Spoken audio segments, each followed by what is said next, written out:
time for the Gore N More podcast. Gonna have a good time. Gonna have a good time. Yeah, we're gonna have a good time. We're going on now. A ball break, walking hand in hand in the moonlight. We'll be the sweets all there. I swear we'll never part. We're going on now. A ball break, running in the sand, feeling alright. And what's up, everybody? Welcome to the Gore N More podcast. I am your not-so-mean Fluff Master Supreme, Mr. Big Johnny D, bringing it in, and allow me to introduce my illustrious co-host, Mr. Dark Lord of Knowledge, the Chad Daddy himself, Mr. Chad Chrisman. What's up, bitches? Yeah, and down south, down there, woohoo, we got the host with the ghost, El Scuba Cabra. What's up, baby? Scoob. Mr. Scuba, Steve. That's it. I always jumped the gun because I just... You did jump. You threw me off a leave little it bit. at Scuba Cabra. Just leave it at Scuba Cabra. I will. Next week will just be Scuba Cabra, and that'll be the moment. This is an edit as we go together. Oh, man. Welcome, everybody. Today is October 11th, 2021, and we got a banger of an episode for you today. Fuck yeah, we do. But first, as always, we're going to bring it in, keep it a reality, and do a little slice of life. Chad Daddy, how'd you bring it in this week, bud? Well, it was a usual week, worked on the house a little bit. I did get to actually finally sit down and watch The Invisible Man over the weekend. The new one? It wasn't bad. The new one? It wasn't bad. Yeah, the new one. It wasn't. I like it a lot. It was good. I liked it. Like my wife was actually disappointed because she expected it to be more scary, but we both really enjoyed it. Well, yeah. I feel with the more the first one was always science fiction, but this one was going with more of the tech science fiction, seeing that's where we're at in our stage of life. Like, I don't know, I felt it worked. Dude, like that scene the scene in the kitchen alone was like a great ghost. Like that could have been from a ghost movie, dude. Straight up. Yep. Oh yeah, it was definitely awesome. It was definitely like Paranormal Activity influenced as far as the little bit almost like the Good Activity, but of course it wasn't a ghost. He was just wearing his invisible stealth suit. You know what it kind of reminds me of is, I don't know if you're back in the old commercials, the old Eggo stealth suit. Remember that from the Eggo commercials? The kid invented like the stealth suit and he stole the Eggo waffles in the commercials. Like that was the one where like he hit against the wall, right? Or something like that. No. He just had like a suit and it literally made him invisible. It was just a stupid thing. And I don't remember that. I'm gonna have to look that up on YouTube. Yeah, look up Eggo stealth suit. It was just this goofy little commercial, and it's kind of like that. But it was really cool. We really enjoyed it. Had a few questions were raised that I don't think were necessarily answered, but we enjoyed it. I'm interested. Not to go off, I'm interested to see how they would take that and dwell that into an entire Universal Monsters universe at this point. Right. Because if we're going techie, that changes a lot of shit across the game, especially with Frankenstein. Yeah. And that would be very interesting to see how they do Frankenstein like now. That's what I'm saying. It'd be almost like a cyborg. Yeah, like a cyborg, maybe clone-ish type of, I don't know. Thought. Yeah, because it could clone body cells. Parts. Yeah. Mm-hmm. We have so many damn good ideas on here. Somebody's going to steal our shit one day, and we're going to be pissed. Yeah, definitely. Yeah, there's certain websites that listen sometimes. That would never happen with Bloody Disgusting. It hasn't happened in a while. No, it hasn't. But you know what? It might with this episode. You never know. Within a week or two, they're going to drop some kind of a fan appreciation of Night of the Creeps. I guaranteed. Right. I would say Halloween 3 when we're doing that, but that's a little too. That's a given. That's a given. Yeah, that's too on the nose with around then. But they might just do a career retrospect on Tom Atkins. Considering we've covered like 5 of his movies already. Right. Like no joke, because we've done The Fog. He was in the beginning of Creep Show. We'll be doing Halloween 3. We did this. Beginning of Creep Show. Uh-huh. Yes. My Bloody Valentine. Mm-hmm. We love Akins on this episode. Oh yeah. Dude. If you have not listened in before, there's a few names in the business that we will always talk about, and that is definitely Atkins, Cundy, and I mean, dude, there's numerous. Used as mentioned many times. What I love about Tom Atkins is he's a horror legend and he's a local boy. He's from Pittsburgh. Is he real? That's right. He is. He's That's a Pittsburgh awesome. boy. That's actually how he starts out. Like I was mentioning offline when we were talking before the show started, was the one of the extras on the Night of the Creeps Blu-ray is Tom Atkins' Man of Action, and it starts out with him talking about growing up in Pittsburgh. He went to Duquesne University, then he got the acting bug there because this girl that he was trying to hook up with, he wanted to spend more time with her. So she's like, well, I'm in the theater. Why don't you join the theater? Then we can spend more time together. And he decided that he enjoyed it so much, he spent more time doing theater stuff than spending time with her. No shit. Yep. That's awesome. Legendary. I mean, not for her, but Yeah, not for her. She's probably like, damn it, I could have been with Tom Atkins. I love Man of Action though, because I feel like Tom in a lot of his roles is a cop. Yes. And it just seems very, I don't know. I want to watch. He's even played a couple on lots of TV roles. Yeah, Tom Atkins is a legend. But let me see, what else do we do this weekend? Yesterday, we went to Walmart to get some totes. I want to get some smaller totes because I have, a fairly large comic book collection, and they're in like the big, large 36-gallon totes. Okay. And those things, when they're full of any type of paper material, are heavy as fuck. Yeah. Mm-hmm. So I wanted to cut it down, and then it would be half as heavy because the totes are smaller, right? So I go into my garage, and my garage isn't much more than a shack. I mean, it is a garage. It has electricity wired up for the most part, but we've never turned it on. The whole time we've been here, we never turned, because we don't know if all the outlets are wired up, because there are some dangling wires. We don't want to bother turning anything on just in case, fire bad. Of course. Yeah. And it has a dirt floor. So I'm moving these totes, and I move this one stack of totes over, and there's just this weird glistening, slimy looking thing on the ground. Taste. And I'm like, what the fuck is this? Right. I was going to tell you to poke it with a stick when you sent the picture. I poked it with something, and it's like really, really sticky. Yeah, if you guys followed on, but everyone knows. So it's like really, like it's sticky, and I'm like, what the hell is this fucking thing? So I shine my flashlight on and get close, and it's like moving. And I'm like, what the fuck is this thing? I couldn't tell if it was just, it was like a trick of the light with it glistening or what it was. So I'm like, whatever this is, I want it out of my garage. So I go to get a shovel, and my good shovel is down at the house we're renovating. So all I had was a snow shovel, and it's not very good for much other than shoveling snow. You can't shovel dirt with it. So I'm trying to get under it with the shovel, and it breaks open, and it's just full of these wriggling larvae, like almost like these really big maggoty things. And I have no fucking clue what they were, because they were pill bugs. The little white slugs, yeah. But they were like they're about, say about a half-inch long.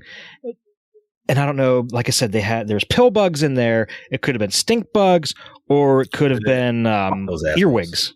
Yeah. Ooh.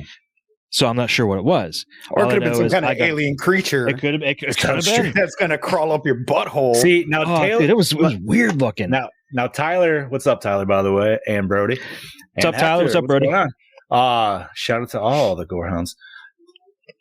So Tyler asked if it's like Alien. It's funny that he went that, because I was thinking the fucking blob, dude. I was like, that's bro, what I was. Don't pick it with a stick, because that's how the farmer got the shit out of his hand, bro. Like, that's kind of what it looked like. It kind of looked like the blob. It was just this weird little mass, and it was just gross. Ugh. So I still have no idea what it was. It's out in the road. It's fucking bird food. Oh. Yeah. So you just infected the birds with that fucking alien slugs from fucking... All right, birds aren't real. Yeah. Oh, yeah, that's flu. right. Birds aren't real. Birds aren't real. Coming up on somewhat supernatural soon. No. It's just pigeons. It's just pigeons. Oh, it's just pigeons. Oh. I'm pretty sure they just say pigeons aren't real. I don't know. Seagulls might not be real either. Seagulls are assholes. You should be able to shoot them fuckers. No? PETA might be watching this.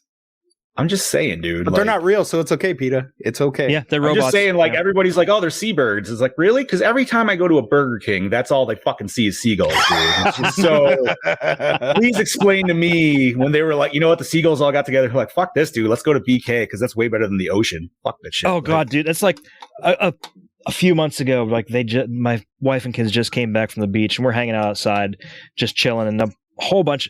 We live right by a creek, right? Mm-hmm. And so it's constantly, geese, ducks, everything. You see them flying in all the time. And this flock of geese just starts flying over and they're squawking, honking, whatever. My youngest daughter, Harps, looks up. Seagulls? Like, no, those are geese, baby girl.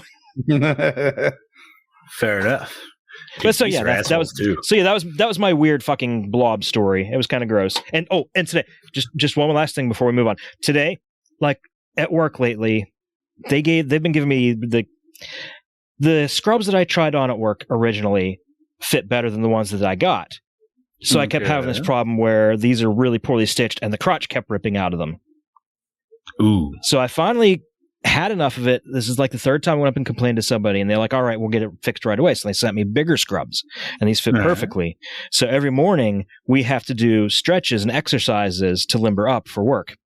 It's a safety thing now. So 2 weeks ago when I did lunges, I ripped out the crotch again. And it was my last pair of fucking scrubs, and I was so pissed. And now I got these new ones, so we're getting ready to do lunges, and I'm like, hey, at least now I don't have to worry about ripping the crotch on my pants. So we go to do lunges, and I decide I'm going to fuck with everyone. So I grab a piece of paper, and I go to do lunges, and I said, oh, spoke too soon. Everybody's like, gotcha. That's awesome. So you guys are mandatory stretching, huh? Yeah.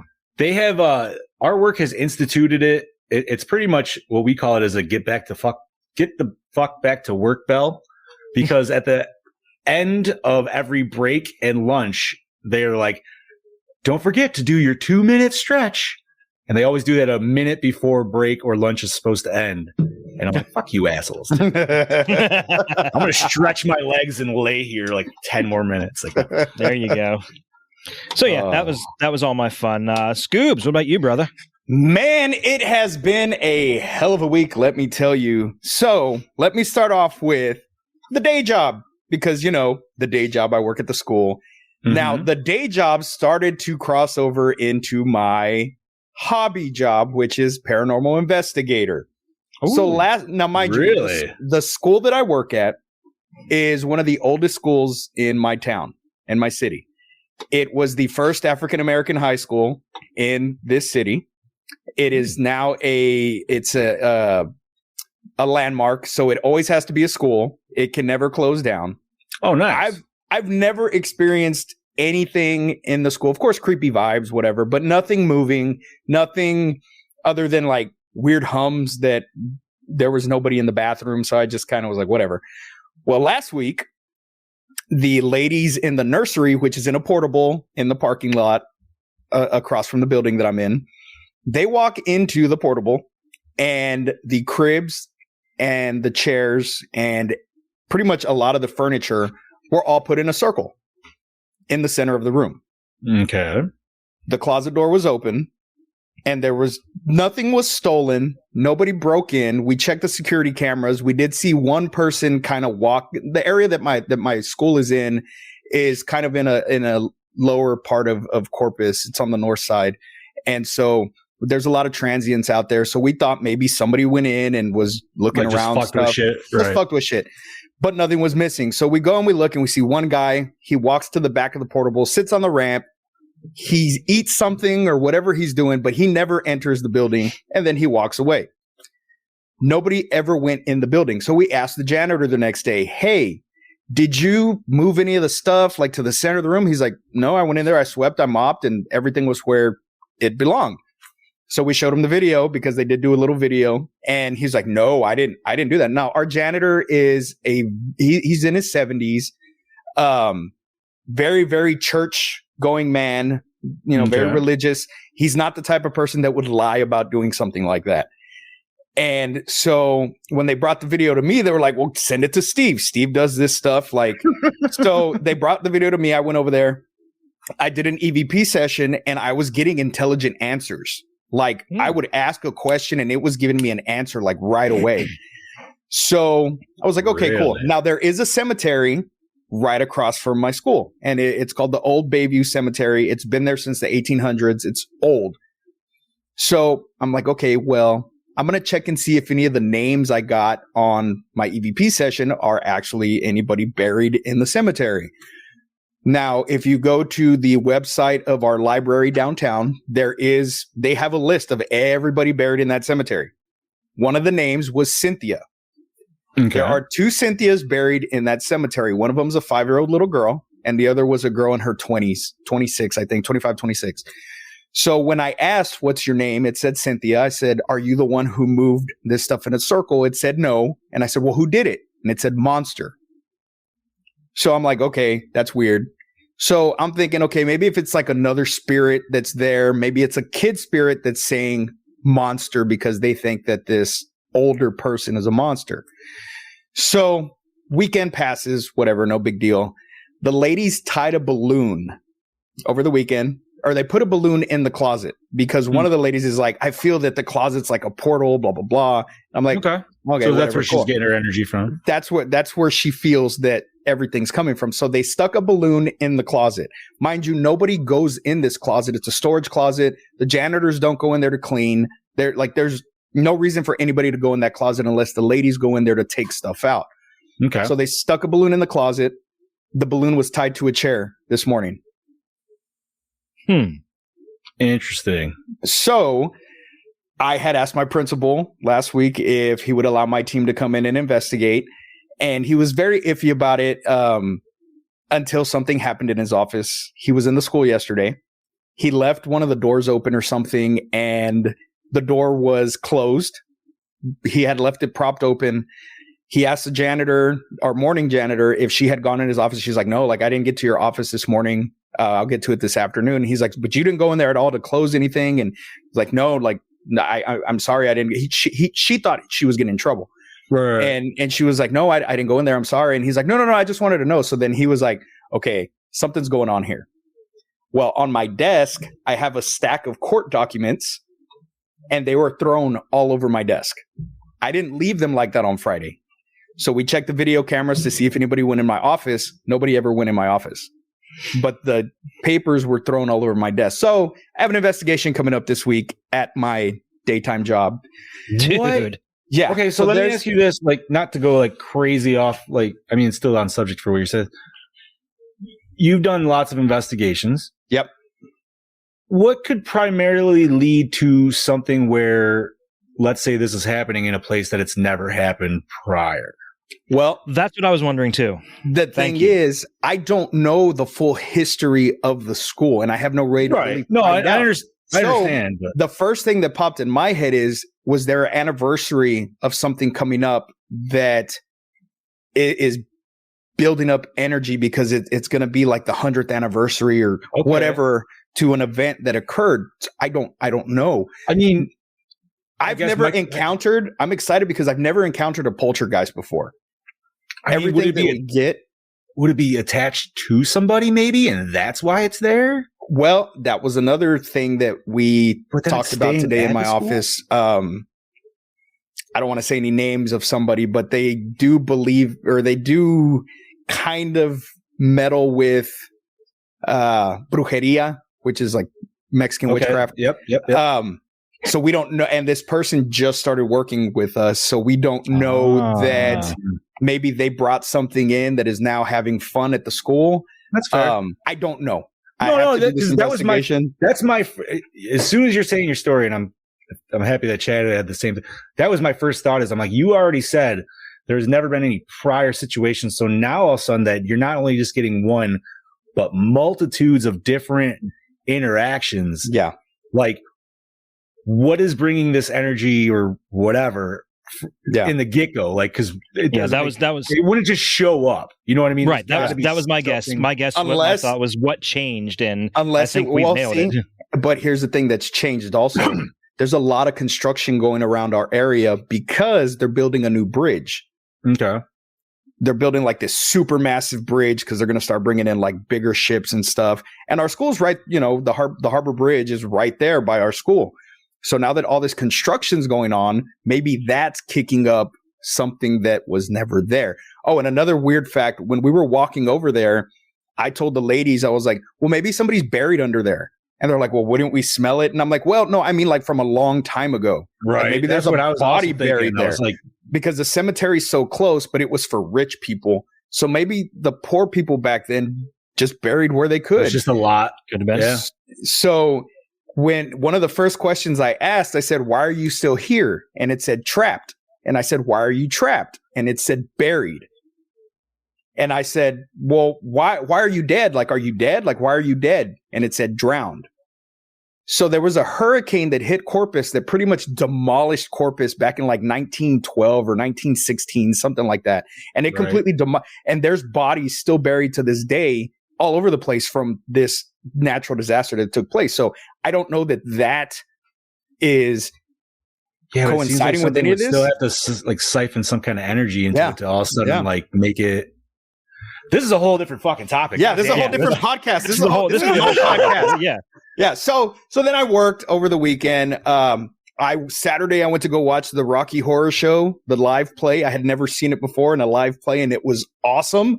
It was so great. And then I worked yesterday, just kind of hung out, went to the spirit store, got myself a new little Ghostbusters jacket and that proton pack back there. And that was it, man. What about you, Johnny D? Well, sirs, I did normal work, bullshit, blah, blah, blah. Saturday was nice because I had an adult night out with some friends. Yeah. So there was 6 of us. We went out to a haunted house out in Rochester Way, which I've never been to. It was funny because it was in a mall. So, like, you know, we've had a little haunt in our mall, but it's just like a little haunt. But this place is like, yo, we got 5 haunts, blah, blah, blah. So we got the fast pass and shit. And dude, this thing was legit as fuck. It was awesome. And it was like the fast pass was only like $30. It was like 25 for normal or fast pass for 30. I'm like, sign me the fuck up, dude. Yeah, and right. And it was awesome, man. Like there was one, it was like called Castle Manor or something like that. It was kind of like, I mean, everything was just its own little like facade or whatever. But then like the next one was Contagion. So it was all like zombie outbreak shit. Third one was clowns. Fourth one was weird cabin, but it had like Michael Myers in the beginning and then a bunch of other shit. And that was the fourth. The fifth one was actually my favorite, dude. And it was a Krampus one. And it was fucking awesome. So they actually had like a big, it didn't move or anything, but it was like a big, they actually had a big Krampus out there with the actual Krampus mask and shit like that. And I'm just like, fuck yeah, dude. And none of my friends had actually seen this movie besides me and my wife. So I'm like, oh, damn it. Can't even talk about it. But that was cool because it's just that house in particular. If you think about how all of us that love Halloween and everything, how we always get shit on, because if you go to any store now, we're mid-October, not even mid-October, but we are. Halloween has already been shrunken down and Christmas is already fully taken over. I hate saying it, but it's the truth and we all know it. But if you could turn Christmas into horror, I'm fucking game all day long. Yes, because the amount of Christmas shit they had going throughout the Krampus layout was just fucking awesome. It just gave you some crazy ideas and just turning some Christmas shit into some really demented shit. But no, it was a blast. Ian grabbed a t-shirt from there just because I liked it so much, which is nice because we try to hit a different haunt every year. Like we were going to hit 2 other ones that we've hit, but one we hit last year and the other one was like 2 years ago. And I'm like, all right, the last year one, I can almost guarantee there's no changes from last year. If so, there's very minor. And the other one, questionable. So I was like, let's do something new. But that was really fun. Worked on my Halloween costume all day yesterday because I had the jive from that. And which then I watched this. Sweet, by the way, it's coming out fucking sweet. Thank you. Actually, I also went to Spirits. So I picked up this dude because he was this was an older one. It was like the only one they had, and it was on sale for $20. And I'm like, totally fucking worth it. And for kind of looks like Tarman. Little bit. Yeah. And for my big fat head, it fits on there very loosely, which is like does not happen ever with any mask in my entire life. Yeah, so I did that and then just got into the burlap, which I'm always so good with working. And where'd I go? Oh, I went to not Salvation Army, another like thrifty shopper, picked up a fucking pants and jacket or pants and flannel for like $9 total. And I went the Scuba Steve route with his Silent Bob, and I went with the long black jacket. Yeah, nice. But I almost don't want to dirty it, so I could also do Silent Bob at some point because I'm like, ooh, this would work too. But such a simple but effective cosplay. It really is, dude, and it's awesome. I love it. And people recognize it so much more than anything else. Yeah. Oh, fuck yeah, dude. But enough about this. Enough about me. Enough about us. Let's talk about what the fuck we are here to talk about. Seeing we are 26 minutes into this episode already. Yeah, talk about that shit. But we are here to talk about 1986's The Night of the Creeps, which was actually my pick. This was released in August 22nd, 1986. And I'll go with the plot rundown. I'll let you gentlemen take the rest. In 1959, an alien experiment containing vile slug-like organisms that possess their host crashes to Earth, where one of the slugs takes over a young man at Lover's Lane. Which we need to talk about that in a second. But anyways, as his day is hacked to pieces by an escaped maniac. Flash forward to 1986, when hapless nerds Chris Romero and J.C. Cooper discover the corpse cryogenically frozen in their college lab and accidentally free it as part of a prank. I almost said it, the Brody. The Brody. The Brody. The body unleashes its extraterrestrial passenger, which proceeds to infect the student population at breakneck pace. Detective Cameron, a man deeply affected by that fateful night in 1959, heads up the homicide investigation as a result of the escaped alien slugs. Now set loose on a college campus, the slugs infect the student body as the detective attempts to end the Night of the Creeps. Woo! Chad Dad, you want to take it away? Yeah, so this was directed by Fred Decker, the well-known director of Monster Squad, which was on another episode of ours that we did not cover. That was part of the pod swap that was done by the Beetle Bros. Yeah! He also directed RoboCop 3, written by Fred Decker, who actually, I did not know this until reading this. He wrote Godzilla in 1985, not the original version, but the Americanized Raymond Burr version. Oh, nice. Okay. House 2, the second story, and The Predator. Ugh, not a good movie. I fucking love it. We're not going to even... I love You House love 2. House 2 is love good. that fucking I thought you were saying you love The Predator. I'm like, I was going to say, no. House 2. House 2. Come on, guys. No, I know. Produced by Charles Gordon, who produced Die Hard and Die Hard 2, Die Harder, and Waterworld. Yeah, Waterworld. Yeah, so I believe I will let Scuba Steve take over the cast list. All right, starring Jason Lively from National Lampoon's European Vacation. That's where I remember him from. Yeah, I was like, who the fuck? I was like, I know him from Russ. somewhere. He was fucking Russ. As Chris Romero. Steve Marshall from 21 Jump Street as James Carpenter, JC. Cooper. Jill Whitlow, Adventures Beyond Belief, and Freddy's Nightmare as Cynthia Cronenberg. You know, I Tom never watched Aikens. Freddy's Nightmares. Yeah, It wasn't great. I mean, they weren't horrible, but Was it better than the Friday the 13th series? Yes. No. I think No. so. Oh. I like I the Friday the think so. 13th series because it was at least interconnected. They're like it kept the same people going throughout. Oh, okay. So it wasn't just different stories. No. Freddy's Nightmares was like an anthology. Ah, okay. I liked Freddy's Nightmares better than Friday the 13th. Okay. Fair enough. Tom Aikens from The Fog, Halloween 3, Season of the Witch, My Bloody Valentine as Detective Ray Cameron, Alan Kaiser from Mama's Family as Brad, Wally Taylor, Escape from New York, Rocky 3, The Golden Child as Detective Landis, Bruce Solomon from Knots Landing and Beverly Hills 90210 as Sergeant Raimi, David Paymer, Drag Me to Hell as Hollister, David Oliver, The Horror Show as Steve, Dick Miller from Gremlins, The Howling, Tales from the Crypt presents Demon Knight as Yeah. I saw Dick Miller. I was like, again? Right? Yeah. 2 weeks in a row, Dick buddy. Miller. 2 weeks That's in a awesome. row. 2 weeks of dick.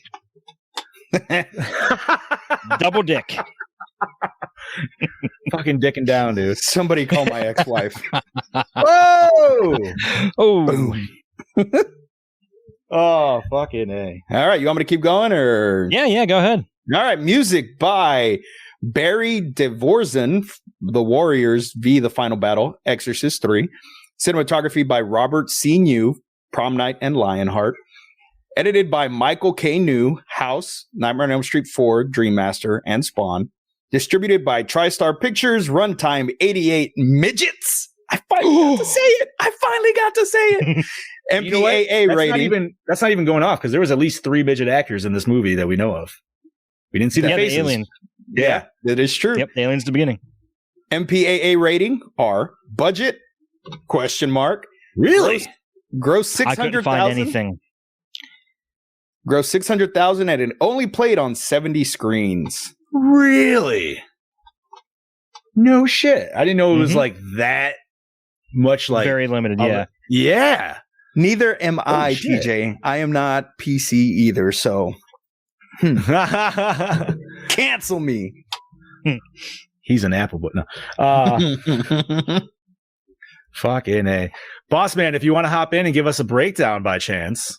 Ooh, that you're would be more than sexy. welcome to, because that would be sexy to have him on the show. Right. That would be fantastic. Because normally we'd do that right now. But right now, we're going to have a little side note from a Bobby breakdown. Woo! Afternoon, ladies and gents of the Gore N More podcast. Sorry I will not be on tonight. Some unforeseen family events going on. But tonight the boys will be discussing Night of the Creeps. This film alone is a special place in my heart because growing up, this was my zombie go-to creep movie, and I loved it, and I still do to this very day. Tom Atkins, Jason Lively. I don't want to say star-studded lineup, but they all did very wonderful. And Tom Atkins is one of my favorite actors of all time. So you could probably tell he is my favorite character. And my favorite female is the female lead herself. And Jason Lively up there as a second runner-up next to Tom Atkins. I mean, the mustache ride. You can't go wrong with it. But, and it's such a fun movie. As far as kills go, I would definitely say probably the whole Third act. No. Now I can't think. JC. He is probably my favorite scene, as well as my favorite kill is the janitor in that room when his head splits open because you see his face before he goes in. Fair enough. I would definitely say that's my favorite kill. Cinematography is nothing too exciting about, but it works for the movie. It's very well done. Not over the top, but still great. And, just the way it looks. It's got that good, it's kids in college, but it just gives you that nice B movie, especially with the black and white in the beginning. B movie feel, but it's a very good B movie, and I highly recommend it. So, my rating for this movie, I would give this a solid 4 for myself. It's such a great movie, and again, it's Tom fucking Atkins. Yeah, buddy. Yeah, because it's Tom Atkins. Get over it. So, I will join you guys back next week. Love you guys. Enjoy the movie, and as always, keep it creepy. Love you, Bobby. Oh, that Love you, wink. Bobby. That was such a sexy wink right there. It was, right? Fucking A, dude. All right. Well, let's discuss.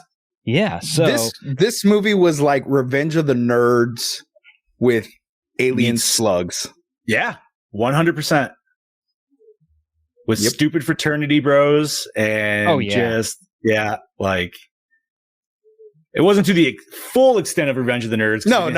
Quad, but I could see where you're going with it. But you had the both characters were obviously not the popular kids on campus, and they had that fraternity that was just bullying them, and every college movie starts out like that, without, if you take away the killer slugs, the zombie slugs, or whatever you want to call them, it's a 80s college fraternity movie, hardcore. Yeah, you could easily have gone to this. This is just college comedy. If you didn't even introduce the slugs, you take out the slugs, the whole movie is just those two guys trying to get laid. Yeah, pretty much. That's all it'd be. So it's super bad, and just start making. yeah. But no, man, I loved it. This is my first time watching this bad boy, and that's why I wanted to put it on our list. But it's great, man. I mean, I made us all watch Slither before, so it makes sense why I would enjoy this for sure. I am absolutely thrilled that is your reaction, because that's the exact reaction I was hoping. I just had a feel that you were going to love this. Oh yeah, I mean, okay, 100%. I'm not going to say it's like a 5 out of 5 by any means. No, not at all. but it's enjoyable as fuck. Very. Like very. straight. I'm like, So many hilarious one-liners delivered by Tom Atkins. okay, can we just talk about how they broke the fourth wall like at least 2 to 3 times within like the first like 10 to 20 minutes of the movie? That right there just sets the precedence for the whole movie, man. And if you don't enjoy those like liners, right? God damn it! What am I stuck in a B movie? Like, yes, like I was sold right fucking there, dude. Not that Tom Atkins doesn't sell me anyways, but you know what I mean? Like, just and even though the kills themselves weren't like straight on camera, like we didn't get nasty stuff. The gore used for like after effects, or I would say even the heads like splitting open, like that was really good. You know what I mean? Right. Like. So it was, dude. It was just a fun fucking movie. They weren't the best effects, but they were effective. Right. Yeah. It's like riding a roller coaster. Yeah, it's kind of cheesy, but it's a fuck ton of fun. Right? Like it's. I mean, dude, Atkins always plays a great cop, and the fact that he's playing like the main lead, like investigator cop, like that's just because I just love the way his dynamic of talking to his officers, and even the two main guys here, like he just doesn't give a shit. Speaking of Tom Atkins and cop, he was also in Maniac Cop, so that's another one. Oh yeah, there's another one. Yep, that was another one we covered. Dang, son of a bitch! We are the unofficial Tom Atkins podcast. Yeah, buddy. So, did you guys notice the aliens at the beginning? That they kind of, to me, they look like the alien, like the baby dinosaur from the show Dinosaurs. Yes, ABC. A little. Yeah. Yes, it's the color. It's the color, mama. It was that like weird peachish color, like. And I had completely forgot. I couldn't get over their fucking mouths, dude. Like, I wish they just like left them. I wish they closed them. Like, why do they? They're mouth breathers. Completely they didn't have a nose. How about yes, I forgot that completely about the aliens. That's how the movie started, because I hadn't seen this in such a long time, and I was like, "What the fuck am I? Did I put the right movie on?" And then I was like, "Oh shit, that's right. This is fucking aliens. It has aliens in it." See, that's the funny thing, because the first time I saw the movie, it was on like USA Up All Night, probably around this year, but. All night. Don't think I saw the beginning. So the second time I saw it, and I saw these aliens at the beginning, I was like, "What the fuck am I watching? What is this?" It's like if they didn't show you the title card first, where they actually went through and it was just like it just showed you the slow like creeps. Yeah, I could totally see why you'd get confused as fuck, because you come in and that's totally 80, like the way the craft and everything's set. That's great 80s sci-fi, perfect. Yeah. And then all of a sudden, like you blink and then you're in black and white 1959. You're like, what the fuck's going on here? I'm watching The Blob. And like, dude, I don't know. That whole intro was just insane, honestly. Oh, like, yeah. I love the whole axe murder extra crap. And like, it is so cool because it's like, it has that 50s cheesy sci-fi. It came from outer space vibe. Yeah. Dude, I instantly thought of The Blob. That vibe. It carried that vibe the entire movie, because even when they were in the 80s, for me, it felt like they didn't even have to do that big of a jump in time, because it still felt like the 50s, especially when they're like all dressed up for prom and stuff. It just felt very 50-ish to me. Well, I mean, as we've discussed on prior shows, 80s was super in love with the 50s. Yeah, it was. I mean, that's just every every decade loves 30 years. 30 years before. Yeah. And Tom did not age at all. The 90s. When they showed Tom in the 50s, he looked exactly like he did 30 years later. Like there was like no age difference in him at all. I was like, well, except he didn't age. Dude, right. First of all, what a great way to bring in Tom Atkins into this movie. Let me just say that, like his opening scene was fantastic. Just sipping fucking margaritas on a beach in a suit, getting from reading a fucking book. Yeah, like I was so confused in that whole scene. I'm like, so what is Tom Atkins in this movie? Is he like some rich? No. And even my wife's like, what's he doing? I'm like, he's living the fucking life. I could tell you that. And I'm like, wait a minute. This girl's coming out of the water and she's not wet. What the fuck is going on? I'm like, oh, wait, we're in a dream. Never mind.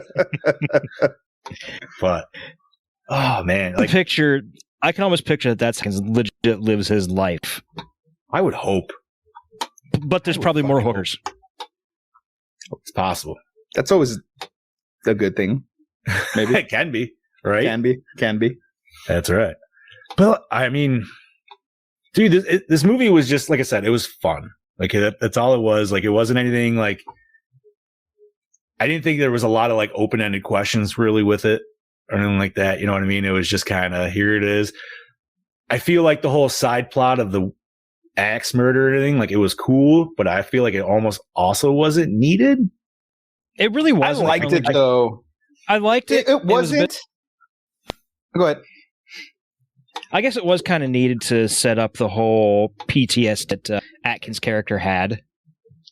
No, I get that. Because look at what he's about.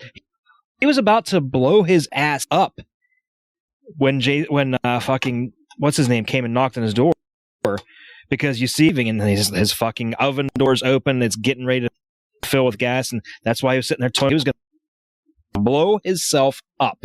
Yep. Yeah, you're right. What's funny is that for some reason didn't even like dawn on me when I saw it. You just said it. And I was thinking like, what? Maybe was he waiting for?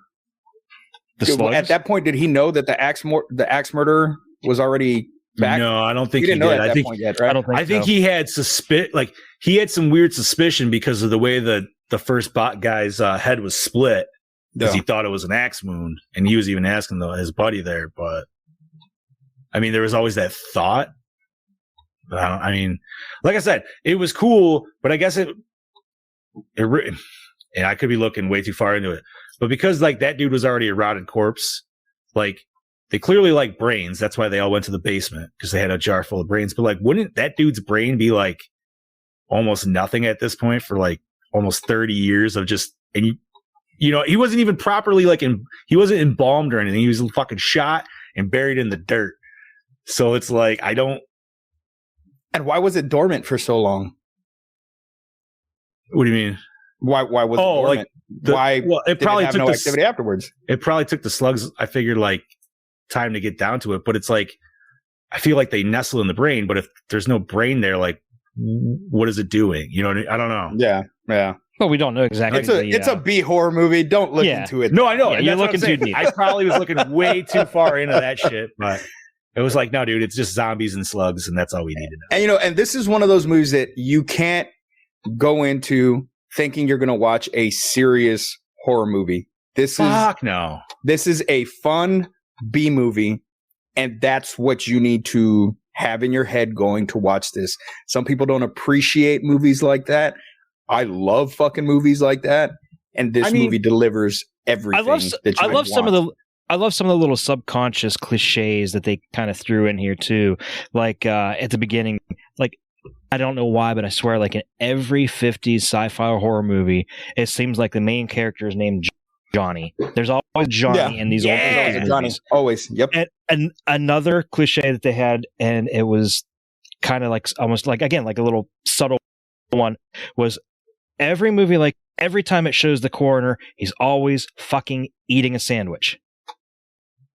Because and he was doing it in every scene. Arachnophobia. They do it in arachnophobia. Yeah, and they just need to do that to show how comfortable that dude is around dead bodies. I feel like that's the only real reason they do that. But they didn't. It's one of those things like, they don't really need to do this, you know. But they're always eating and it's always a sandwich. It is. It's always like a really loose, like ham sandwich or something. There's always like lettuce, like a piece of lettuce and floppy hanging out. Exactly. And there's always a Brad. There's always a Brad as a douche. Always a Brad, dude. Chad. That dude's.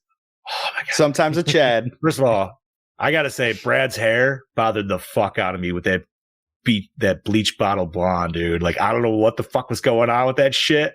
It was bad though. I don't know, man. I gotta say, one of my favorite scenes was the classic 80s montage scene of everybody getting ready for the dance. So I love that scene. My wife bitched at that scene. And my wife, let me ask, because he's like, because the shower titties, right? She's like, why do you guys get a pan shot of titties, but we don't get a pan shot of dick? I go, first and foremost, you did get a pan shot of titties because it showed a bunch of dudes in the mirror. So I'm like, nipples for nipples. And she's like, it's not the same. I'm like, it's the same. It should be the same. Equality, like, damn if it. we got Bush, then you'd get dick. I would say that would be fully equal. That would be equal. But it's tits for tits. Like, I love that scene because it shows the women, they're getting all their makeup on, their hair ready, and it shows the guys getting drunk and falling down the fucking stairs. Right. Which is exactly like they're just what prom is. It's exactly what it would be exactly like. like any prom. That's just weekends, bro. Yeah, it's just like we're gonna go out for the weekends, and it's like the dudes are fucking around for 2 hours before and pregame, and the girls are actually getting ready. Nothing wrong. I just want to comment on your shirts, fellas. I love the nostalgia with the shirts. Love them. We were Chad before you came on. that. Before you came on, I said we look like a couple of fucking toddlers because I got a Toys R Us shirt and we got Rocco's Modern Life. Yeah. Oh man, you're right, Tyler. That was literally the most realistic scene. Like that. And like I said, my favorite one-liner. My favorite one-liner. It's Miller time. I don't know why. I just fucking loved that fucking. Like, loved it. That line itself is another 80s cliche. Yeah, Mhm. I'll tell you why. Because Venkman said it at the end of Ghostbusters. That's right. Yep. It's Miller time. That's right. Fucking A, dude. No, this movie was great, and it's a lot. You guys feel the same way, and I think we should hear from our beloved man from Down Under. That's all well and good, boys, but Katie's cutting in. Snip, fucking snip. Well, folks. It is I, your DKB, here back for another episode of Gore N More, and this week I'm here to talk to you about Night of the Creeps. Now, I am going to keep it short and sweet this week. As you can tell by my face, I am absolutely fucking tired. He looks worn out. On set all he looks day today, so long hours. Anywho, I'm here to tell you why I think this is a fantastic fucking film. And that is mainly due to the fact that it has this comedic element or overall tone of the film that hits on so many levels, whether or not it is the acting that brings it to the table, it is the over-the-top practical effects of violence. And I eat that shit up every day of the goddamn week. It's fantastic stuff. I mean, Tom Atkins is in there with his quick, witty dialogue and lines that are just badass. It's just B-movie fucking badass fest. I love that shit. I eat it up. Give it to me. Give it to me, Tommy. Other than the man himself, I mean, yeah, like I said, the acting is actually really good. I mean, you really feel for the nerds, and you really fucking hate the jocks. And when they get what they get coming to them, you're like, yes, couldn't have happened to a better person. Fuck you. Anyway, my little rant. Yeah, no, this film is absolutely fun to watch. I mean, you can take this to a party anywhere, put it on, have a fucking good time, have a few beers, talk absolute shit around it, and have a laugh. I mean, it's definitely one of them very underrated and underappreciated horror films from the 80s that needs to be spoken about more in the world of horror. So, yeah, I mean, overall, fantastic fucking film. If you haven't seen it, I highly recommend it. This week, I'm going to give it a solid, I'm going to give it a 4.2. Damn, nice. Like I said, I enjoy it every time I watch it. And it really should have spawned at least a sequel, if not two. Yes. Just saying. Anyway, this is your DKB signing out. Enjoy your night, gentlemen, and I shall talk to you next week. Cheers. Cheers, buddy. And thank we you love once you, again. buddy. Like I said before we went live, Slither could have easily been a sequel to Night of the Creeps. I'm saying we never got a sequel to Slither. Honestly, I could rant about that too, because they left that fucker wide open. But I think the main reason is James Gunn became so hugely popular after doing that. He just doesn't have time to do it. Could you imagine if he came back and did Slither now? That would be fucking great. The budget he would get. And all the cameos that would be in it. Because the cameos, I mean, the people that were in the first Slither was fucking great. Bro, if you don't bring back, what's his name? I'd be pissed. Nathan Fillion? Yeah. He'd have to be back, dude. I'll tell you what, bring him back, but also add in Chris Pratt and just have them banter back and forth through the whole movie. Yes, that would be fucking. See, epic. I was gonna kind of go on a weird off-random tangent of somebody who's not big right now, but I still love, and honestly, that would be almost David Duchovny. I don't know why, but I feel like they would have evolution come in. Evolution. Yeah, I can guarantee think that's like why. their banter with that would be. I think it would also be fantastic. It'd feel a little bit more intellectual too than Chris Pratt. That would be. But hey, man, this movie should have had a sequel. Like, especially with the ending we saw and the other one that you explained as well. Yeah. Like, they both left it open. Yes, and if you went crazy into it to where you actually had like the aliens, I mean, they're already on Earth, right? So, like, you actually had them be more involved into it or something. That dude. It can go off the fucking rails. I think that would be. I don't know. I don't know that if I would want a sequel that had more time with the aliens, only because the way that they looked was very like. I'm not saying like a lot, like the whole movie. I'm just saying just keep them in it. You know what I mean? Like just don't. I mean, they weren't all badass like the bounty hunters and critters or anything. No. Oh yeah, that's way different. But I think we should take a quick peek behind that curtain. Chad Daddy, what do we got? I think that is a splendid idea. All the last names of the characters are based on famous horror and sci-fi directors. George A. Romero, John Carpenter, Tobe Hooper, David Cronenberg, James Cameron, John Landis, Sam Raimi, and Steve Miner are some of the names that they used. Fucking love it. Bravo at that. I especially love the addition of Steve Miner because he's not as well known as the others. That's true. But that's awesome. Graffiti on the wall of the men's room where JC's trying to escape a number of the slugs reads, "Go Monster Squad." Yeah, Monster Squad does was it? 1987. Yep. Yes, it does. That's awesome. Which is funny because it came out after this. Right. So apparently, I'm guessing he wrote it and it was in the works before this. This, and I believe Bobby mentioned this, is Tom Atkins' favorite movie of his own.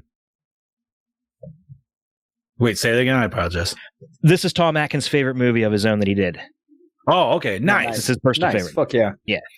Brody threw me off because he threw. Yeah, I was reading his shit and I was like, "Wait, what? What's going on with YouTube over here?" Sorry, and he's not wrong. Brody said the aliens look like the alien from Fire in the Sky crossed over with Station, Bill and Ted. Station. Not wrong at all. The movie the house mother's watching on TV is Plan 9 from Outer Space from 1957. Nice. According to director Fred Decker, the prominent Striper Rules graffiti visible in the bathroom scene appeared due to makeup artist Kyle Sweet's relationship with her future husband, Striper frontman Michael Sweet. Oh, nice. Obviously, I was trying to read all that graffiti. I don't know if you. Yeah, I couldn't quite catch it all either. No. Obviously, Corman University is a reference to Roger Corman. Mm-hmm. A fair share of the film was old Woolworth's department store that was converted into a makeshift studio. Yeah, that's awesome. That haunted house. So they didn't use a Hollywood studio. That old haunted house, or the haunted house I went to this weekend, was in an old Burlington coat factory, which is also scary. But yeah, that's funny. The sequence was filmed after principal shooting had wrapped. After a rough cut was shown to the test audience, several people thought more action, so this particular sequence was added to the movie. Fred Decker took the reshoot opportunity to add the scene of the zombie feet going up the fire escape, some minor beats in the living room, and Cameron grabbing the slug in midair. That was awesome. Not gonna fucking go in my mouth. Okay, so this was not the only Fred Decker script which included zombies attacking humans. Around 1988, Decker and his friend, Shane Black, worked together on writing a final draft of the script titled Shadow Company. It was actually the first script that Shane Black wrote. He wrote it for a year before he wrote the first draft to Lethal Weapon. The script was to be an action horror film about a group of U.S. Special Forces who died during the Vietnam War, and years later, their bodies were brought. The soldiers were members of a secret army experiments. They rise up from the graves as rotting, unstoppable zombies. The zombies soldiers would have raided a nearby town base and proceeded to destroy the town in which they were buried, killing everyone in it and wiping off the face of the map during Christmas night. The movie was going to be directed by John Carpenter sometime in '89, produced by Walter Hill, and starring Kurt, but it never got. The original script by Black and Decker did gain a cult following. Unfortunately, that would have been a cool movie. Yeah, that would have been a great fucking epic, bro. The fact that you said all that shit, and then you threw on Christmas Day. That would have been my favorite Christmas movie. On top of that, on top of Carpenter directing and holy and Kurt shit, Russell dude. starring. That would have been a fantastic. Kurt movie. Russell, what the fuck? Why didn't we get that? In another part of the multiverse, that movie exists. Kurt Russell fighting zombies on Christmas Day. Fuck. What the dude? That would be an amazing Christmas movie. God damn it! If that would have gotten made, people would have been like, Die Hard? What's Die Hard? I never heard of Die Hard. Exactly. Right? They're like, no, man, have you seen this shit? By the way, Lethal Weapon is also a Christmas movie. Technically, yes. I always go with Batman Returns as my favorite Christmas movie. I still got to go with Die Hard. It's fucking Die Hard. I like Batman. I'm not talking about this. And Michelle Pfeiffer. Director Fred Decker originally wanted to shoot the film entirely in black and white. No. If they'd have kept it in the 50s, yes. But okay, I'll agree with that. 50s, See, I don't yes, understand. but 80s, no. You hear so often that certain filmmakers want to shoot their movies in black and white, and I don't. Not everything needs to get the nostalgia thing, but don't shoot it in black and white. See it in black and white. If they want to see a black and white horror movie, they're going to throw in like a Universal movie. Like I'm not saying a black and white movie couldn't be done well, like especially with like different lighting effects and shit now. You know what I mean? Like I'm sure there's crazy shit out there you could do. Justice League. But the Zack Snyder Justice League in black and white was fucking epic. Okay, but you watched it in black and white. Mm-hmm. The whole thing? Yeah, he has it in black and white too. Really? Yep. Why? It just I don't know. Was. I guess it was good. I'm not saying it wasn't, but I feel like the black and white doesn't add nor take I don't know. Maybe. I guess like the last black and white movie I saw was fucking Sin City. So it's like, but I feel like that was just specifically like that had like that noir. Yeah, like that. Okay, so they was Sin City had to be in black and white because the comics were in black and white. It only makes it in black and white. Now the Spirit did not, and that movie shouldn't even existed. But that's a whole different podcast. I never watched that. Me neither. It was fucking terrible. That's all you need to know. And yeah, save yourself 2 hours. Anyways, okay. Chad Daddy, what Continuing else you got, buddy? Greg Nicotero and Howard Berger play zombie extras. Burger. Zombie Burger. Has the same line, dead guys don't walk away by themselves, followed by a shot of a dead guy walking down the street as the Monster Squad in 87. Yes, they do that with the Mummy. That. Yeah, with the Mummy. Yes. Fuck yeah, dude. Love Monster Squad. Man, I really wish we would have had a chance. I mean, we could always instead of giving that one up. We could always do it next year. I mean, I don't see why not. Like a review or something like that. Just throw it in. Oh yeah, Robo's right. Tom Atkins was in Lethal Weapon. Yeah. Oh yeah. Lethal Weapon. Or was I here? Detective Cameron says "thrill me" 5 times in this movie, and Chris says it once. Thrill me. Yep. I honestly thought he said it more than that. What was that one? Script? So you the blonde girl that answered the door to Brad when he was a zombie. What the fuck did she keep saying? She was saying some weird 80s shit that I have no idea. I didn't even understand it. Chad Day looks frozen as fuck right now. You frozen? Chad, are you there, bud? Chad is frozen as Isaac. That's right. I think he is. All right. I'm gonna pop him out. That's what she said. Yeah. All right. So while we wait for Chad Daddy to come back, I do not have any behind the scenes notes. So I don't have any behind the scenes shit either. But The only thing that we can really talk about is the alternate ending, maybe. Ooh, yes. Okay, so we didn't see the alternate ending, but Chad told us about the alternate ending. And in the ending that we all saw, we see Detective Cameron walking all burnt to shit. The slugs explode his head. They take off into the fucking woods. And then we see the cemetery and you hear this hum. And then you see the spaceship of the aliens scanning. I guess they're scanning for the fucking slugs in the cemetery. Yeah, look, that's what I guessed too. And then in the alternate ending, which he said it was the theatrical ending, the dog is found and one of the girls is like, oh, come here, puppy. And the fucking dog shoots a slug out of his mouth, adding another kill to the dog's number of kills. Yeah, right. The dog killed more. List. Yeah, that dog killed more people than anybody else in the movie. So Chad Daddy, just to keep you up to speed, because we didn't have any behind the scenes, we talked about the different endings that you let us know about. Are you good, buddy? 1 second here, guys. Uh-oh. No, I'm not. Hold on. No problem, sir. You are fine. Let me attach my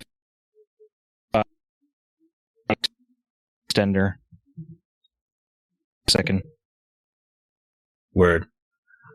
Well, it's a live show, and you just got to keep on rolling, baby. That's fucking right, like dude. Limp Bizkit said. Bro. Yeah. Bro. Limp Bizkit side note. We're fucking going there. Keep rolling. Have you heard the new song? No, I have not. What the shit? What? No, I have not. Fred dropped a new fucking track last week, straight up called Dad Vibes. He's taking it all in. It's fucking great. I know the boss man's listened to it, dude. I've been dancing around myself for about a week to it. It's totally ridiculous. It totally has 2003 Limp Bizkit flavor, which is fucking awesome. And it's just Fred Durst just totally owning what the fuck he is now. Fuck yeah. Fuck yeah. As he should. Right. Yeah. Dude, the Limp is coming back, man. What the hell did I miss? We had a Limp Bizkit side discussion. Because you said, I'll be right back. I said, Nice. That's right. It's a live show. We got to keep rolling. Nice. Oh, Nice. shit. Well done. Okay. Fred Decker included every B movie cliche, insisted on directing the script himself. Aha. Like I said, Fuck yeah. I was pointing out some of the little cliches. Fred Decker didn't want to do some guys in suits for the opening glimpse of the A-ship, but he still wanted them to appear different from the norm, so he ended up putting little people in suits.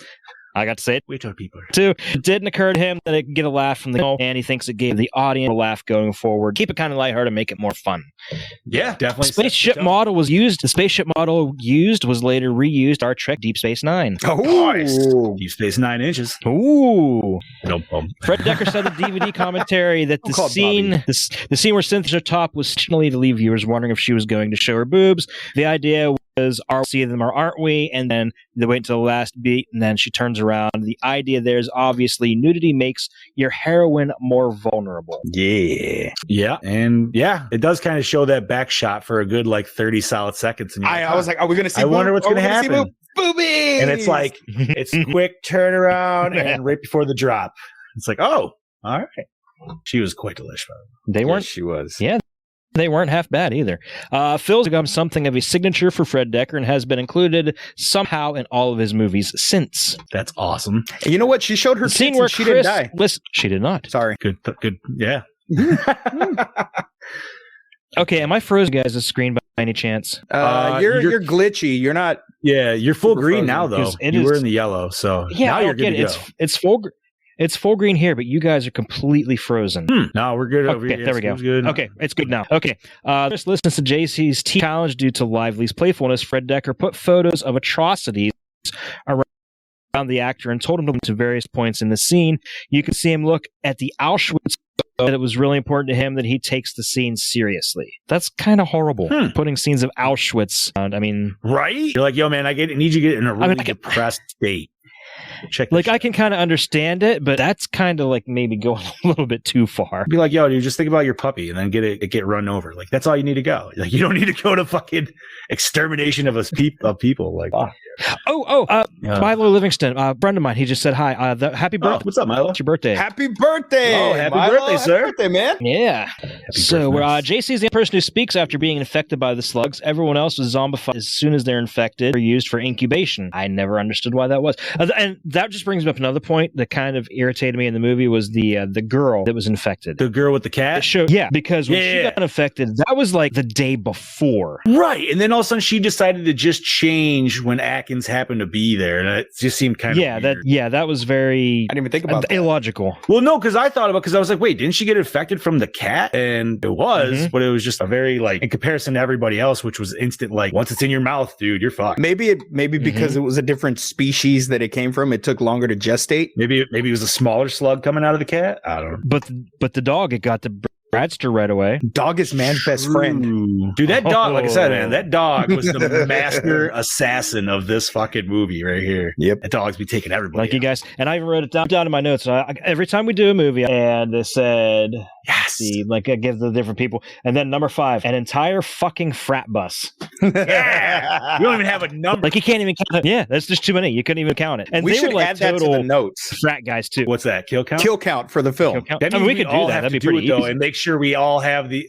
to see if we all get the same number or not. That'd be kind of fun. Challenge. All right. Challenge accepted. But even if you think it might be too much, I'd like to keep track of it anyway. Love it. You guys already talked about the different ending, right? Yes. Yep. Okay, so I can skip over that. I don't even. There's a whole bunch there. That was the last part. Was me discussing the different endings. Alrighty. All right. And you guys already covered that. Gentlemen, So. we are. All Thank right, you, let's jump into. No problem. Thank you for giving us the info before the show. Absolutely. Let's jump into these questions, gentlemen. What format and where was this watched on? I watched it on Amazon. I also watched it on Amazon, and may I say, the UHD quality on that was fucking mint. It was good. Mint, dude. That shit looks I watched so it on good.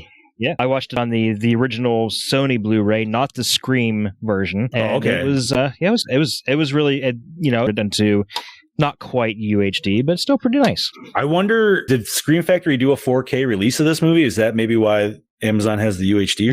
No. I don't think they have yet. I could be mistaken, but I don't remember seeing it. Let's say whoever uploaded like that copy, whoever has that physical, I need to fucking purchase that because that shit was fucking beauteous. Like it looked great when it was the black and white in the 50s, dude. But then when it went to the fucking color and you're just walking on Sorority Row right there, dude, that shit looked so intense and awesome and just vibrant. Like it was a great looking copy. It's funny because I was sitting there like thinking if Scream does a 4K reissue of this, I am all on board for it. Fuck yeah, dude. I'll buy that in a heartbeat. Yep. As soon as it fucking gets put out. Pre-order that shit. Well, I feel like this one's going to be an easy one, but the douche of the film. The Bradster. The Bradster. The whole fucking fraternity. What were they? The betas? The betas. The guy. Fuck the betas. He called himself Bradster on the phone with his girlfriend, for God's sake. It's like, yo, Cynthia. Dude, his license plate, Bradster. His fucking license plate said Bradster, dude. Come on. I like the only thing douchier than that was like maybe I don't even know he's a douche. I just like that guy, but he never said anything. Was the one random frat guy you always saw that just had a mustache and a mullet. I don't know why that dude just seems like he could party. I know who you mean. He didn't have any lines, but that dude just looks like a party. That mustache, dude, is where it's fucking at. Tyler, that dude got more. I'll tell you that frat guy you just described probably got more action than the Bradster ever did. And I'm gonna have to say, I almost bet Unibrow dude gets more action than the Bradster. Because I feel like Bradster is kind of going like high end women, where Unibrow dude, he's just shooting his shot anywhere, dude. He don't give a shit. That Unibrow was so bad. By the way. That was. And I feel like I've seen Unibrow in something else. I'm gonna have to look up Unibrow. I know, I've seen it. That's random ass. Do you remember what the hell was his name in this? Do you remember? The Steve? Dude, he said the name and then he said like 5 other names when he came back. He's like, "What was your name again?" Like he started going through a list, but like, what do you say? Like Biff, Ted. He even said Chad. I think he did say Chad. You're right. He did. But all right. So douche of the movie definitely goes down to the Bradster for sure. Oh yeah, it's the Bradster without a doubt. All right, favorite kill, gentlemen, of Night of the Creeps. Ooh.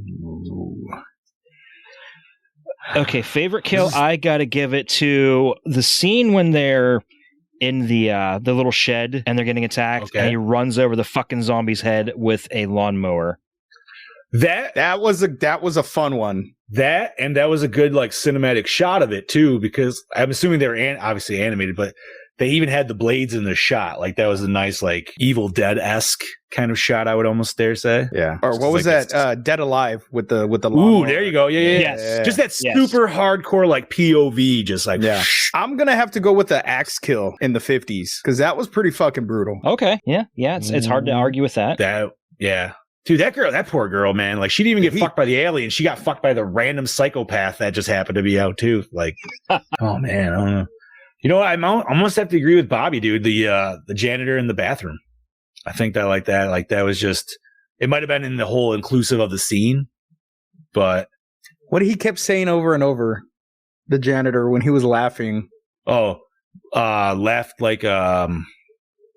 Screaming like banshees. Scream like banshees. Scream like banshees. Fucking A. Poor janitor. You knew he was going to get it. Yeah. Like, God damn it. All right. So that leads to our best scene. For me, I'm going to have to say third act, dude, in front of the frat house, or in front of the, that wasn't the frat house, but the lady frat house there. Fucking when actually they had the flamethrower and shit like that. I think that, like, that whole play out was great, dude. All of them like attacking the yard and their heads like fucking splitting open and shit. Like my favorite scene was when he's getting surrounded and he sees the picture of his ex up on the wall and he just fucking just boom boom boom fucking takes everybody out. That was my favorite scene. Good one too. I got a couple to pick from because I love this the 80s montage of them getting ready. Fair. I don't know. I just really love that scene. The scene where he hits the flamethrower from the police station. From Dick Miller. From Dick Miller. Dick Miller's flamethrower. And I also like the scene where the axe murderer comes back and he just breaks through the. That was actually kind of cool, man. Especially like them just blasting the shit out of him in the alleyway, and then here fucking Atkins comes just leaping over a fucking fence to get the. Yeah, they made him all badass too, because that dude they did, man. Like straight up, and he just boom still has a shotgun in his hand, like he just leaped over that shit. He leaped over that fucking fence, bro. He was Batman. He was fucking. I gotta go with the flame where he gets the flamethrower. It's just. Every word out of Atkins's mouth is just pure gold in that scene. Dude, he's gold in this whole movie, man. Like just his lines are perfect. Because he just charms his way into getting that talking Dick Miller into giving that flamethrower, and then he just asks for the requisition form, and he just cocks his shotgun and points it at him. Yep. Right, this is my requisition form. I will say, even though that's the scene I said was my favorite scene, the one problem I did have with it, and I never understood, is why the fuck did the two main characters keep switching weapons? Yeah. They were like, they're like, hey, you wear the flamethrower. No, I'm going to wear the flamethrower. Okay, now you wear the flamethrower again. It's like, wait, what are we doing here? Why do we keep doing this? And I'm not being sexist at all. This is not me being sexist. This is just me being me. If I knew that fire was the only way to fucking kill these slugs, I would not depend on somebody else to be ready with that fucking flamethrower. I would have kept the fucking flamethrower for myself. And now this isn't everybody. I don't think this wasn't a sexist question because I thought you were going to go where I was thinking. Like personally, I think now it was a 12 gauge. Anybody that shot a 12 gauge has some kick. Yes, she was a tiny framed girl, but that's not saying she can't shoot a 12 gauge, right? Right. Yeah. What I want to know is what would be worse, shooting the 12 gauge with the kick or how heavy that fucking flamethrower is. Like, she gave her that flamethrower and that shit was, you got 3 tanks, dude, that are full of fuel. That's got to be pretty fucking heavy, I would imagine. Like a solid 75 to 100 pounds, that'd be my guess. You know what I mean? Like, I could be wrong, but I don't know. It just seemed like a weird, I would have went flamethrower myself. I feel like. Yeah, that's what I'm saying. I would have went with flamethrower because regardless of if you shoot these motherfuckers, you know the slugs are going to come out. Why not just burn them at the beginning? Which, that was my huge question when she finally lit that one dude's face. And I'm like, okay, now why didn't you do that 20 people ago? Exactly. You didn't need to shoot them to expose the slugs. Just burn them. It'll burn the fucking slugs. Like, but once again, B movie. B movie, yeah. B movie. Yeah, no need to overthink it. No. Opening scene hook you in. Yes, it did. Very much so. So if it's the title card, no. Aliens, yes. Yes. So pink fluffy aliens. I don't know how you guys feel about credits prior to the movie. I know it's one thing I'm not huge on. I know my wife hates it, but I mean, I don't know if it's like there's movies that I feel like does it better than this one personally did. Like Reanimator. Like Reanimator's a really cool like intro credits scene because it's just got great music and all this weird The Fly and shit going on. Fly was also great. The Fly. Fuck, Fantastic what was that one music. that Monty Python and the Holy Grail? What was that one we reviewed? What's that one we reviewed about the fucking house? And it was like a 70s flick, and it was like a haunted house, and then they had like this machine. What? Oh, that was just a fucking couple months ago. What the fuck was that? Yeah, what fucking movie was that? That was a cool movie. Because that had the Haunting of Hell House. Yes. That had the credits beforehand, and that was awesome. Right. So it works with some movies. Sometimes it's good. Sometimes, like this one, I felt like it kind of went a little, like I wish it was a little faster. Yeah. Just saying myself. But for the actual opening, fuck yeah, dude. Crazy 80s midget aliens. I got to say it. All right. Most attractive character besides Tom Atkins.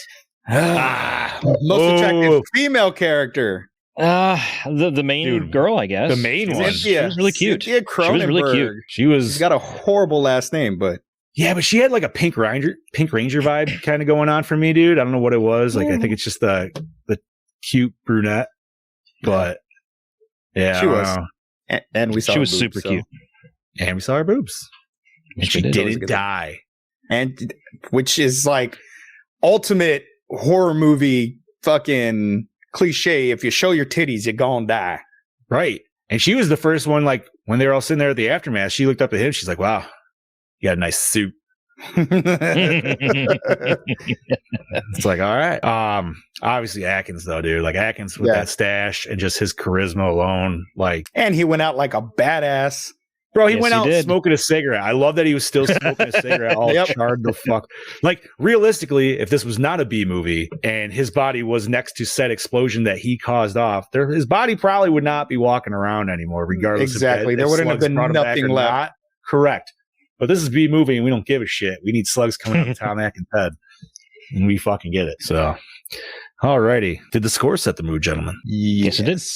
I would very agree. much so. Did a great job. This one I'm gonna be a little shitty on because I don't remember any of the songs, but best song to me, I like the one where they came into the party, like when they were first getting their booze and shit. Like I really dug. There was a couple classic '50s song. There was "Put Your Head on My Shoulder" when they're on Lover's Lane. Put your mouth on my bone. That's a 2021 remix. Need some dub in there. Favorite character.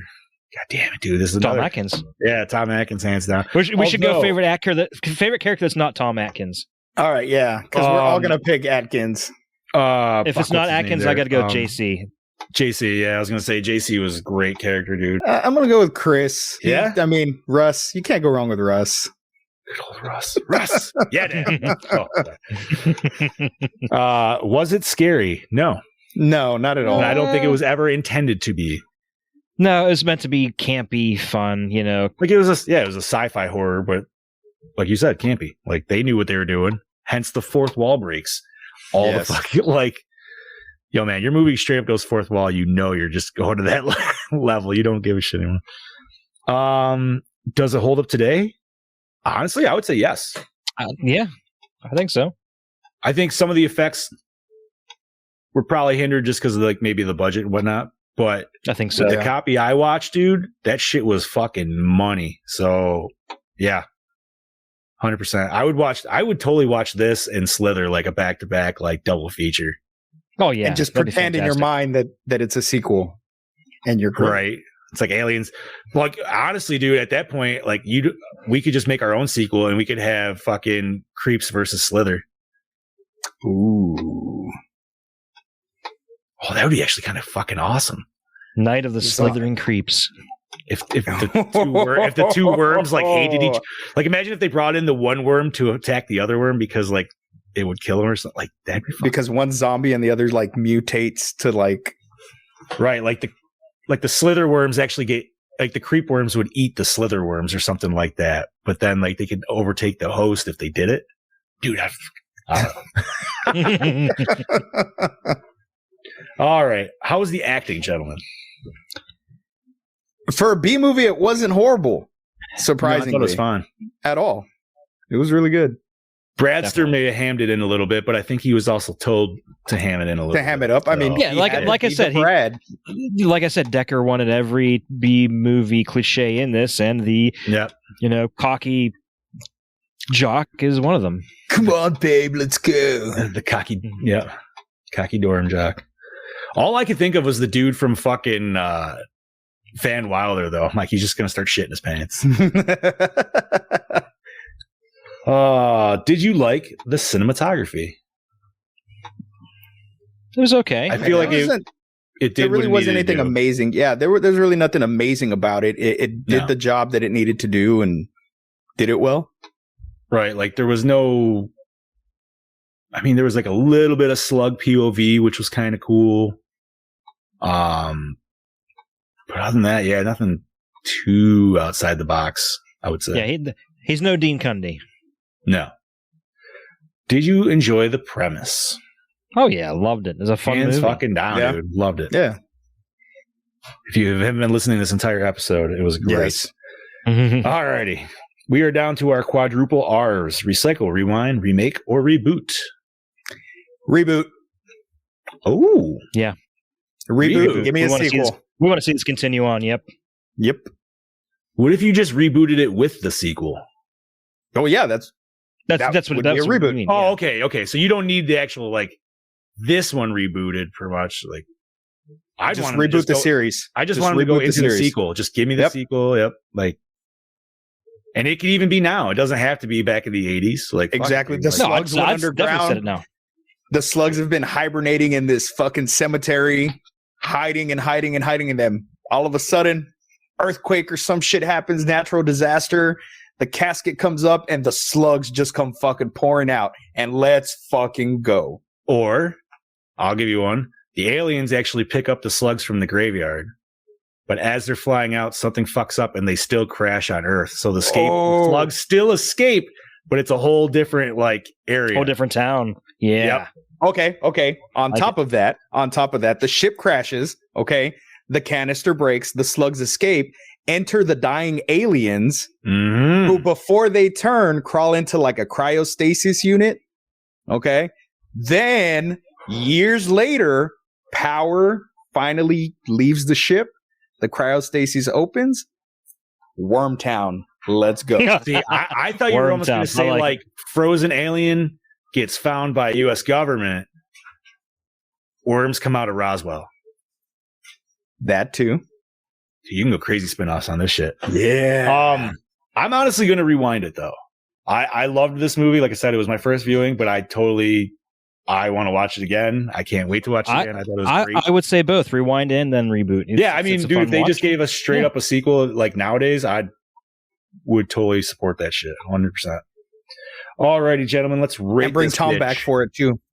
Fuck yeah, dude. Why not? Wait, but he died though. Yeah, his head kind of. Who cares? Who cares? Bring him back. You know what? You can have him back, brother. You have him. No, you bring him back, and you just be like, have him some line, like look at the camera, and be like, God damn, I feel like I've done this shit before. Just like they did like in fucking Night of the Living Dead Part or Return of the Living Dead Part 2. Return of the Living Dead Part. Yep. Yep. Exactly. That was the only good part of that movie. The second one, the second one was bad. It was bad. Not to be desired as the first. That is one of my guilty pleasures, though. I fucking love Part 2. It wasn't. I mean, we've watched worse, but we have watched worse, and the fact that Tom Matthews is in it again, pretty much playing the same fucking character he played from before, just a different.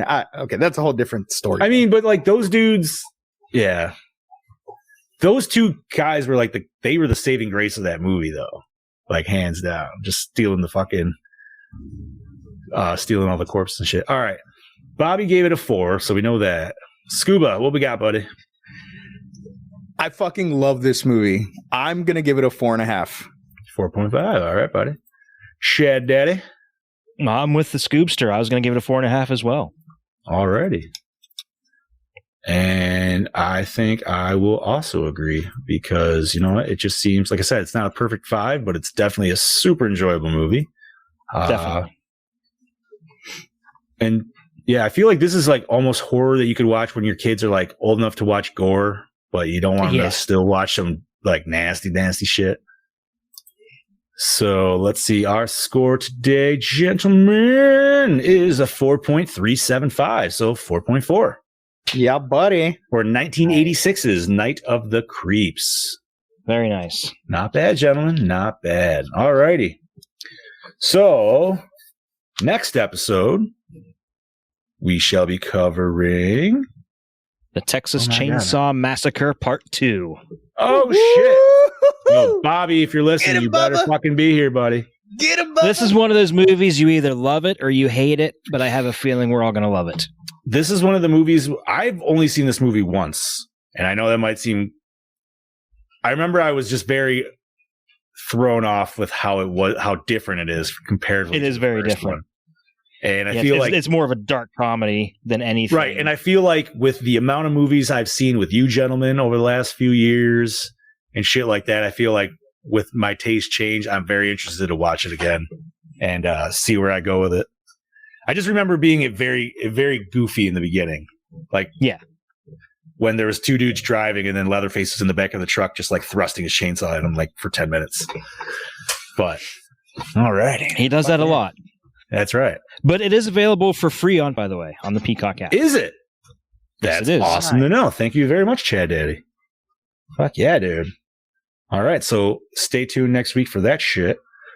And, gentlemen, on our last segment here, we got some nerd news. Do we have any nerd news as of today? Yes, we do. I would like to start off by reminding everyone that tomorrow, the 12th, Chucky premieres. Yes! On the Sci-Fi Channel. And USA. They have been promoting the hell out of it on USA, too. Yes. Bro, did you see what they did down in New York City Comic-Con for it? No, what? Oh, man. Yeah, they showed the first episode. They had a huge fucking, like, turnout for it. And then they actually had a couple people there speaking and shit on its behalf. And I'm like, I wish I had friends go down and they actually got to watch the first episode. He said it was awesome. He's like, I can't wait for the series. So fuck yeah, it makes me very excited. But you're right, dude. They've been promoting the fuck out of that shit. And I'm almost afraid it's almost like they're showing too much because they're showing Andy, they're showing Kyle, they're showing Tiffany, they're showing yeah, but I mean, the daughter. I think they're just showing a continuation though from Curse, correct? Right. Yes. Right. I think they're just showing us shit we already know. Or I'm not, because not there's Curse. going to be a whole new slate of characters that we haven't even been introduced to yet. I'm sorry. And I misspoke. I meant Cult because Cult was Cult of Chucky. Yeah. But and I hope we get some explanation for that shit. What? For Cult. Like why he can like multiple possess bodies. And the fact that he's possessed his own fucking daughter. That's awesome. Yes. I don't give a shit. That's awesome. I don't care what anybody says. I think it's sweet. It was worth to see her making out with Jennifer what's Tilly. her name? Jennifer Tilly. Thank you. Yeah. I actually liked Curse more than Cult myself. I agree. Curse kind of brought it back to like its old school fucking formula, and Curse hit all the right notes. It did, and I wasn't even expecting Curse to go to the old, like to the Bride of Chucky style Chucky. That's like what made it epic. It did to me because when she found circle. And she just starts peeling his face off, and then you can see he covered up the scars. And bro, that was so like, because I wasn't a huge fan of the Bride of Chucky version. Like I understood Me too. But it wasn't my favorite. Like I like classic, like 1, 2, 3. Agreed. But when they did that shit, I was so just like, oh my God, that is fucking amazing. Yep. And I mean, it's all right, dude, because like the scene with like Andy in his cabin and shit like that, like they didn't go they left that off on a high note, right? Because what's her name came back at the very end. No, so I mean, Kyle. Like you said, so they already have all these characters introduced. So I guess it's okay to show them if you've watched the last two movies, but I hope we get to see what happened to Glenn and Glenda. Because remember in Seed of Chucky, they get put into human bodies. Mm-hmm. See, I never watched Seed. I could You never. never watched it? I made it only halfway through. I'm like, this movie's fucking terrible, dude. It is. It is terrible. It is terrible. It's fucking It is. terrible. It is. It is. But you have to watch it to fucking Like complete the series. I thought I could get through it with Redman in it, and then once they killed Redman, I was like, I don't fucking give a shit anymore, dude. It was The only other nerd news that I have, not to cut off the Chucky excitement, go right ahead. Resident Evil. Did you guys watch the trailer? I have not, but I heard it was. I've seen decent You reviews. didn't see the trailer. I haven't yet. Nah, dude, I've been offline for the last few days. So Watch the fucking trailer as soon as we're done here because Resident Evil fans, get ready for what we always wanted on screen. We're about to fucking get it. Okay. Are we starting? Is it starting with the mansion? Does it show any of that shit? Or? It shows the mansion. It's basically Resident Evil 1 and Resident Evil 2 wrapped technically, up into one I movie. guess that's a stupid question because the mansion and everything happens all at the same time. Yep. Like literally. They even have the truck driving scene in it. Oh, nice. Yes. From the beginning of 2. There's a fucking the liquors look fucking badass. There was one creature that kind of didn't look that great in the CGI, but I'm hoping they work it out before the movie fucking actually comes out. But it looks fucking legit. It looks like they took the video games and dude, they even show the fucking first zombie turn from the turn. They show it. Yes, they fucking show it. And I'm all for it. I am all fucking for that. Yeah, movie. dude, I'm gonna definitely have to check that shit out after this. I'm low key hoping, but I'm pretty sure I can't guarantee. I wouldn't be surprised if it's cut out. I just hope the giant spiders are in it. Ooh, I didn't even think about that. Well, what else was there? Spiders. There was a giant snake. Oh shit, the snake. Yeah, the giant snake was in the mansion. The hunters, because we seem to forget about the hunters. The hunters were in there. That's true. Sweet, dude. I'll have to check that shit out. The only thing I got in nerd news is in 10 days, 11 days, the film 13 Fanboy will be dropping in select theaters. About fucking time. Yeah. And anybody. That was a long time coming. Yeah. What? At least 3, 4, 5 years? How long has it been?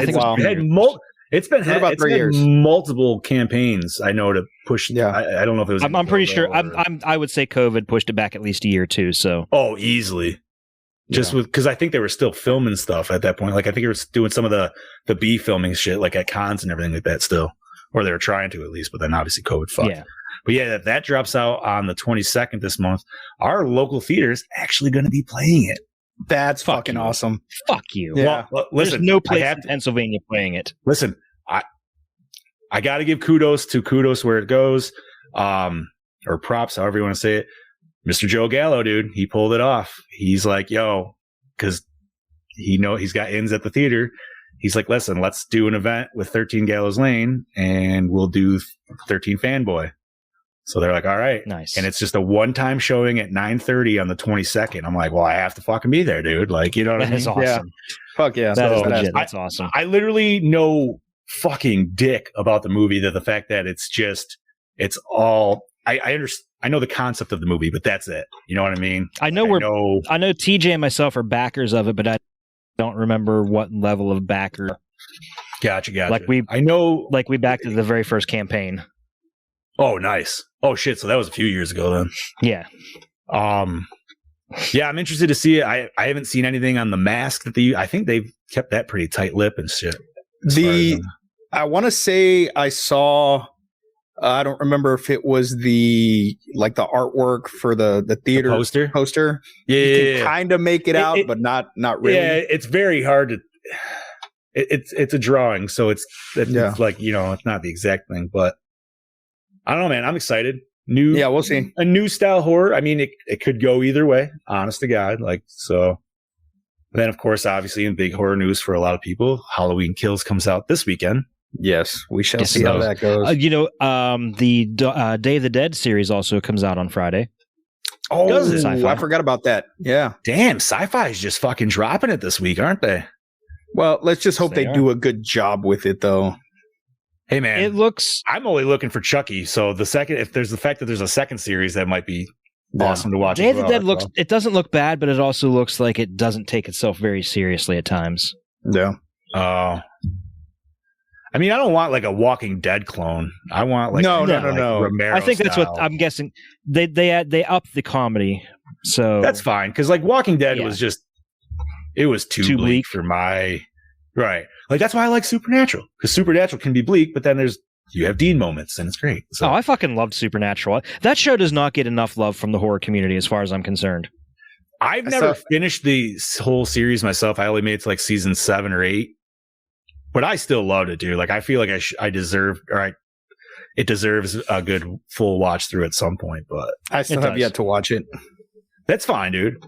Listen, man, I want to, though. I really enjoy it as long as you got to have yourself in the mindset that it's a CW show. So as long as you, I used to watch the fuck out of Charmed. Listen, then there you go. You'll be fine. You'll be fucking fine, dude. I think you'll like it a lot. The comedy episodes are great, though, dude. Like, there was one in particular, and I always remember, but it's the one where the trickster fucked with them, and they kept putting them in like sitcoms and shit. It was like sitcoms. That was one of my favorite ones. They put them on the Japanese game show. Yes. And fucking was that? Sam and Nutcracker. Sam got hit in the balls with a giant thing. Yeah, and somehow Dean knew the answer. They're like, I didn't even know you knew Japanese. He's like, I didn't know either. With that, and then like, what the fuck was it? It was like, he came out and had the Scooby-Doo moment where he's just looking at the fucking sandwich, like stacked like this fucking big. Like, dude, no, Supernatural was a great show because, especially like even in the, I can't speak for the later seasons, that'd be probably Chad Daddy's, but for the earlier seasons, dude, the horror elements are awesome in the show. Like, especially the side shows, not the ones that stick to the main storyline of the actual show, but like the random ones where it's just like, the ones where they're just randomly hunting like a Wendigo or something. Right. Those are my favorite ones. Those are my favorite ones, dude. Like, and just the horror elements of it are fucking great. So definitely check it out, Scoobs, if you get it. Definitely. Oh, dude, I have all the time in the world. Is there anything else, gentlemen, for nerd news? I have one thing that is comic book news.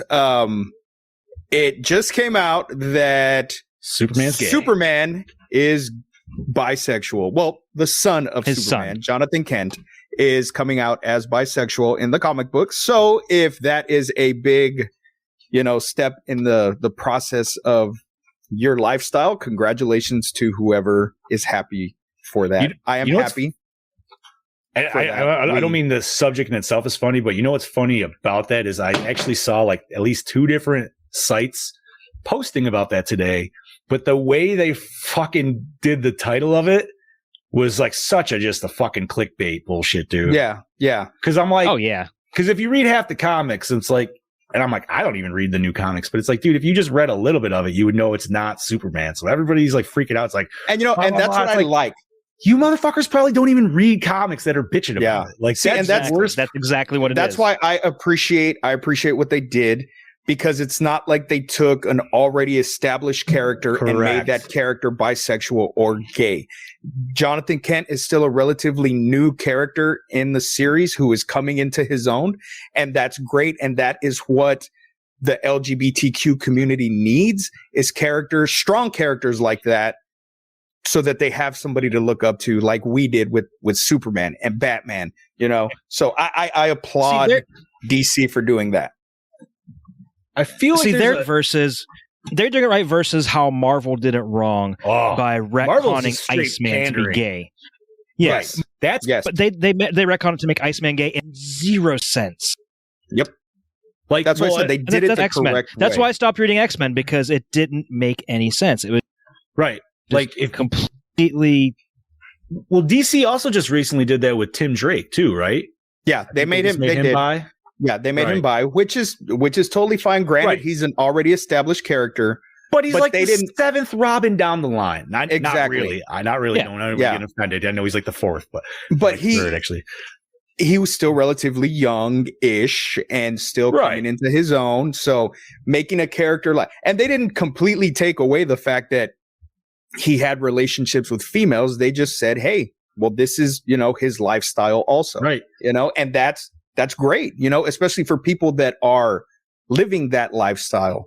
That's great for them. You know what I mean? It's not like it's this huge fucking win, but hey, it's coming. No, it's becoming more normalized than what it had been in the past. Because like what you're saying, like representation matters. Yes, It's it just does. how you do it.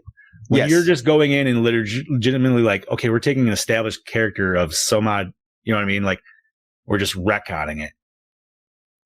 You can, but more than likely, if you look at like the past of how usually those runs end up, they usually don't fucking do well. Yeah.